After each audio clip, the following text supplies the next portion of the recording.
Jadi keren juga ya, maksudnya ya saling membantu lah, saling membaur satu sama lain. Dan akhirnya dari Cirebon ini yang menuju Tegal, Pekalongan ya nanti ujungnya sampai ke Magelang. Ingat ya guys, Candi Borobudur itu di Magelang, bukan di Yogyakarta. Kan kemarin udah bahas Yogyakarta, Bang.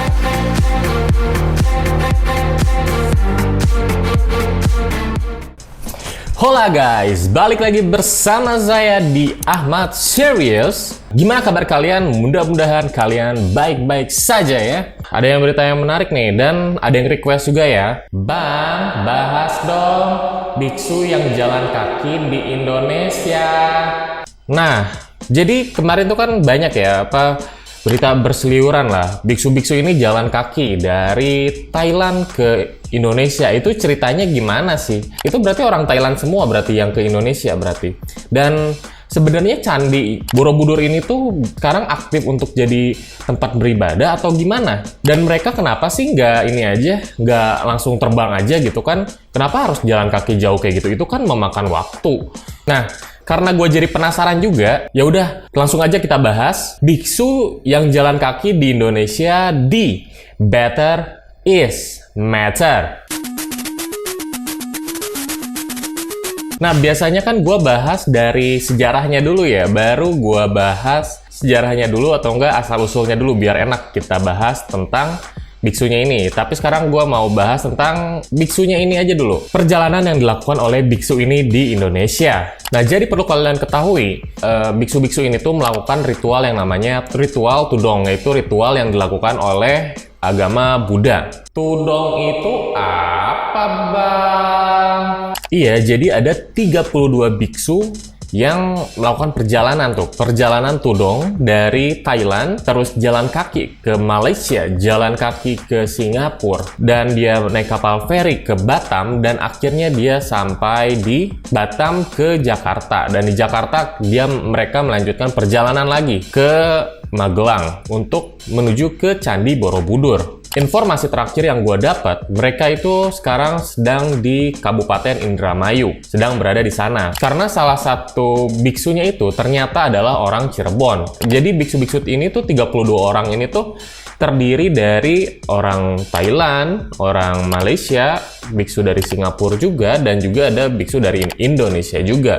Dan karena salah satu biksu ini asli dari Cirebon, makanya mereka melewati jalur pantai utara, melewati Indramayu, baru lewat ke Cirebon, nanti baru menuju ke Magelang. Jumlah asalnya juga tuh ada 40 orang sebenarnya, 40 biksu yang ikut tuh, cuman karena mengundurkan diri, jadi hanya 32 biksu aja nih yang bertahan. Oh gitu, Bang. Saya kira semuanya orang Thailand. Sama, Pak. Saya juga ngiranya biksu-biksu ini semuanya orang Thailand. Ternyata ada dari keempat negara itulah. Mereka datang ke Indonesia. Terus, Bang, mereka ngapain ke Candi Borobudur? Ya, perlu kalian ketahui ya, kalau Candi Borobudur ini merupakan salah satu peninggalan dari agama Buddha. Jangan sampai keliru ya, karena jujur gue sendiri juga pernah tuh keliru Hindu sama Buddha ya. Kalau Hindu kan itu khasnya sama Bali ya. Kalau Buddha ini dia mayoritasnya tinggal di mana sih? Dan setelah gue searching, ternyata mereka itu mayoritas banyaknya tinggal di Jakarta, di Sumatera Utara, Riau, sama Kalimantan Barat.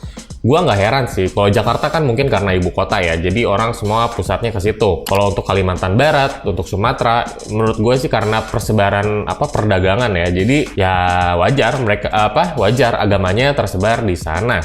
Nah, balik lagi, jadi Candi Borobudur ini tuh karena biksu-biksu ini tuh melakukan perjalanan ke Borobudur untuk melaksanakan Hari Waisak yang kalau di Indonesia mungkin tanggal 4 Juni ya. Bang, kalau Hari Waisak itu memperingati apa sih, Bang? Nah, gue juga penasaran kan? Ya, karena sekalian lewat, kita bahas sedikit aja ya tentang Hari Waisak ini. Ya, gue juga saling sharing lah. Dan kalau mungkin temen-temen ada yang dari agama Buddhis juga, boleh juga komen di bawah ya. Takutnya gue salah pemahaman. Perlu kalian ketahui ya, kalau agama Buddha ini ada yang namanya seperti kayak nabinya lah, orang yang memberikan petunjuk kehidupan lah. Namanya adalah Siddhartha Gautama. Ya bisa dibilang dia merupakan penemu agama Buddha. Jadi konsepnya itu adalah Siddhartha Gautama ini bukan dewa, tapi lebih dari dewa lah, bisa dibilang seperti itu. Bukan dewa, bukan Tuhan, tapi lebih dari dewa. Makanya mereka berdoa ya kepada ke Budanya ini sendiri, karena telah mengajarkan untuk menjadi tenang, hidupnya tentram. Dan Siddhartha Gautama ini berarti ya secara nggak langsung bisa dibilang ya pendiri dari agama Buddha.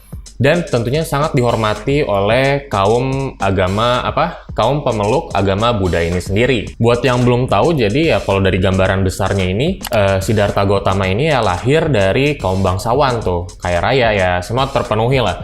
Beliau ini ya meninggalkan semua hal itu gitu. Saya nggak paham detailnya seperti apa ya, tapi untuk mencari kemakmuran hidup. Dan sampai sekarang pemahaman dan agama Buddha ini ya tersebar di seluruh dunia ya tentunya. Sampai sekarang. Dan akhirnya kita bahas ke biksu. Gue muter-muter ya, gue cuma mau bahas Waisaknya aja, tapi gue harus ngejelasin Siddhartha Gautamanya. Nah, dari Thailand, mereka berjalan tuh ke bagian para biksu ini jalan tuh ke perbatasan Singapura. Gua nggak tahu ya itu pakai kapal atau pakai jembatan. Kalau dari sumber yang gua dapat sih dari pakai kapal ya, nyebrang ke Singapura dulu. Dari Singapura naik kapal feri lagi ke Batam. Nah dari Batam ini mereka akhirnya naik pesawat ke Jakarta. Kenapa nggak pakai jalan kaki juga bang ke Sumatera? Dari info yang saya dapat, gue nggak tahu ya untuk memangkas waktu atau karena waktunya udah nggak keburu atau kayak gimana. Tapi yang pasti ya pokoknya mereka naik pesawat gitu. Gue nggak dapat informasi jelasnya. Tapi yang pasti mereka naik pesawat ya ke Soekarno Hatta. Mereka tuh ya nggak langsung serta-merta langsung jalan aja belenyek. Ya gitu.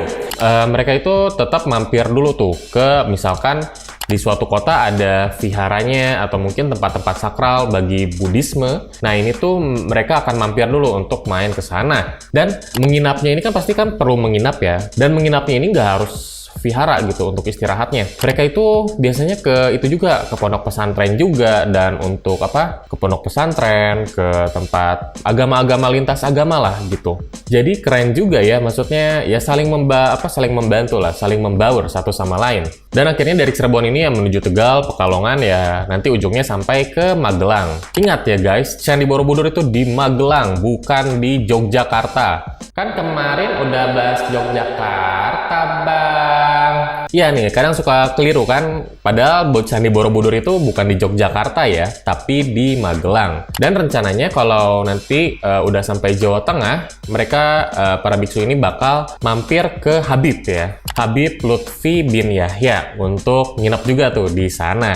Ya pokoknya semacam toko Muslim di Jawa Tengah. Di sini gue belum bahas tudong ya. Biar sekalian ini kita bahas dulu ya rentetannya, nanti gue bahas tudongnya itu apa. Nah jadi untuk tudongnya itu sendiri, jadi kenapa Candi Borobudur yang dijadiin dari salah satu biksu yang ikut ini ya, salah satu biksu Indonesia yang ikut kegiatan tudong ini. Nah, biksu itu bilang gitu, namanya Pak Wawan ya, yang orang Cirebon tadi. Jadi sebenarnya nggak ada kewajiban, jadi nggak ada kewajiban untuk biksu-biksu dari Thailand untuk datang ke Candi Borobudur ini, ya nggak ada kewajiban. Cuman kalau dari pengakuan dari biksu Wawan ini, dia bilang kalau ya supaya para biksu ini ya tahu gitu kalau ada peninggalan loh, ada Buddha loh di Indonesia, di Jawa Tengah, di Magelang ini berupa candi yang sangat besar sekali seperti itu. Dan syukurnya alhamdulillahnya ya antusias lah masyarakat Indonesia dalam masyarakat yang dilewati oleh para biksu ini untuk membantu para biksu ini melakukan perjalanannya seperti itu. Dan tudong ini harus dilakukan secara bisa secara sendiri dan juga secara berkelompok, dan hanya boleh membawa sedikit harta aja, secukup hartanya aja. Jadi bawa sedikit harta, terus barang-barang seperlunya, terus harus bawa jiwa aja untuk bermeditasi. Jadi kalau gue lihat dari jatengsuara.com, jadi Candi Borobudur ini nggak bisa dijadiin tempat ibadah rutin. Jadi hanya menjadi tempat ibadah pada saat wisata Waisak atau keagamaan Buddha lainnya aja. Atau mungkin ada kebudayaan lainnya, yang pasti kalau hari besar Buddha ya tentu dikasih akses lah untuk beribadah di Candi Borobudur ini. Karena hal ini akan membuat berbenturan lah sama undang-undang yang udah dibuat oleh pemerintahan Indonesia. Misalkan kayak tempat ibadah gitu ya. Nah, pas Candi Borobudur ditemukan itu tuh, peninggalan sejarah itu ada peninggalan sejarah yang hidup dan peninggalan sejarah yang mati. Nah, untuk peninggalan sejarah yang hidup itu tuh dari awal dibangun sampai dijadikan cagar budaya, itu masih aktif digunakan gitu. Oke, mungkin segitu aja dari gua. Pesan-pesan yang bisa gua ambil adalah hiduplah sederhana. Karena sebenarnya kita nggak mencari kekayaan, kita nggak mencari kepuasan atau kayak gimana ya. Tapi kita mencari ketenangan hidup sebenarnya tuh. Itu aja dari gua. Mungkin untuk penjelasan dari yang detail tentang Buddha-nya, kalau misalkan lo ada yang dari agama Buddha dan mau komen, boleh komen aja di bawah ya. Saya minta maaf kalau misalkan ada yang salah ya. Kali aja gue ada salah, ada yang mau dikoreksi, ada yang mau dibenerin, atau ada yang mau ditambahin, boleh aja komen di bawah. Atau buat teman-teman yang mau request konten lainnya, boleh juga komen di bawah. Please komen ya, karena gue selalu minta komenan dari Bang Koi terus. Oke, itu aja dari gue. Gue nggak sabar buat ketemu kalian di video Ahmad Serius selanjutnya. Gue coba untuk konsisten.